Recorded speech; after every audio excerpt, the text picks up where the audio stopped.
Pour 2025, nous allons revivre la même chose qui s'est passée en 2022, à savoir de la casse en bande organisée, des feux dans les grandes villes, Marseille, Lyon, Paris, Grenoble.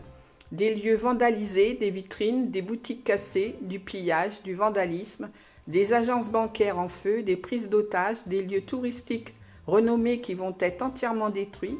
J'ai eu un flash d'un restaurant à Paris qui risque de prendre feu. Devant un tel gâchis, la population sera très en colère et ce qui risque à nouveau de voir le pays bloqué. J'ai également eu un flash d'un monument à Paris qui risque de se retrouver en flammes, peut-être aux alentours des Tuileries. Possibilité d'intervention agressive de l'armée, tendance radicale, crise des relations internationales et du monde diplomatique. Également remous chez les magistrats, danger de graves attaques contre l'État.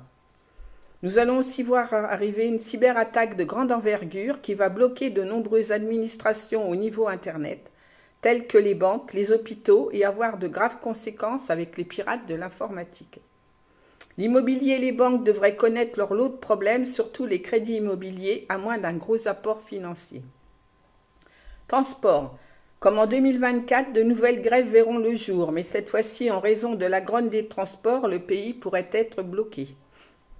Tourisme et restauration. Année 2025 en baisse en raison de l'inflation. Gros problème aussi avec des commerces qui vont se retrouver pour certains en liquidation judiciaire, ainsi que d'autres commerces tels que les salons de coiffure, dont certains pourraient disparaître et mettre la clé sous la porte.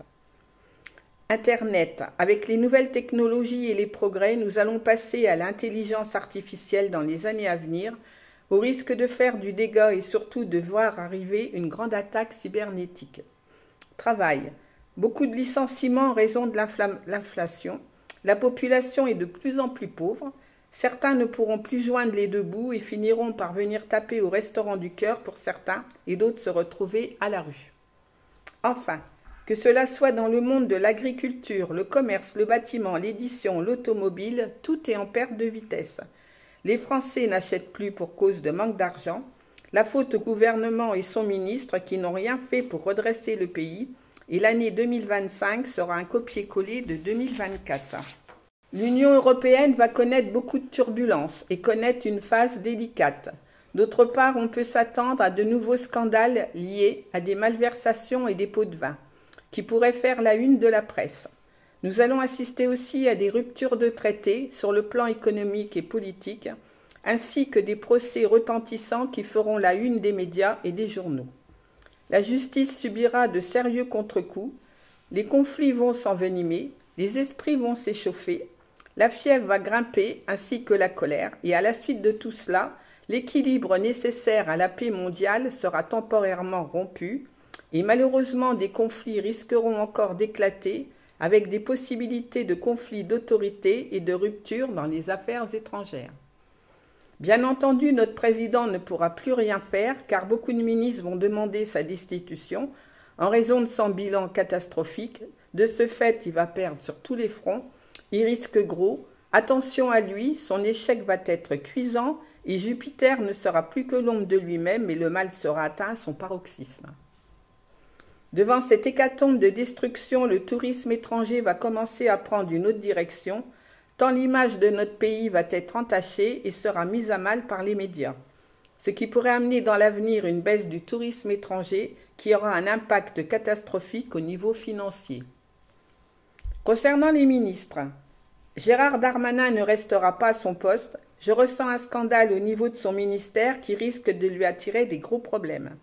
Bruno Le Maire va quitter son poste de ministre. Je vois un problème de justice qui va le rattraper et qui risque de faire scandale.